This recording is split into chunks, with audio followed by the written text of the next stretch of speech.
Welcome back to The Real Story. So we have new developments to tell you about now in the already controversial prisoner swap for Sergeant Bo Bergdahl, as a member of Congress now accuses the U.S. military of botching an attempted ransom payment for him.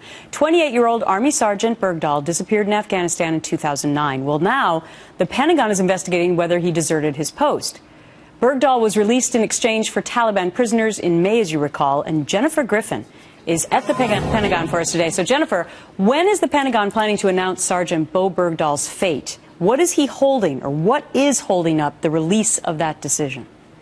Well, Gretchen, we're told it won't be today, but we have learned that the review of Bergdahl's case was on the Army Secretary's desk and was sent back to the investigator at least once. The Army review was completed at the beginning of October to determine whether Bergdahl deserted his base, a crime punishable under the Uniform Code of Military Justice and the equivalent of treason. But no one has yet decided Bergdahl's fate. I know of no deliberate holdup of this. As I understand it, the work is complete, and it is now in review and staffing. And as you know, in this building, that can sometimes take a while, especially for major investigations like this. Bergdahl returned to an Army desk job at Fort Sam Houston in Texas after nearly 5 years of being held by the Taliban, sometimes in a metal box, Gretchen. Okay, so what about these questions about whether a ransom was paid for his release?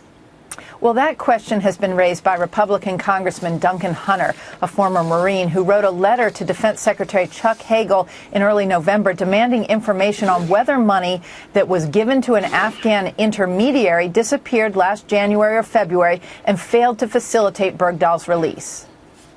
Number one, you can't pay ransoms. The DOD can't break the law and have no repercussions whatsoever, no oversight on what they did. There was no ransom offered. There was no ransom paid. There was no money exchanged at all to secure Sergeant Bergdahl's release, nor was there an attempt to do so that failed.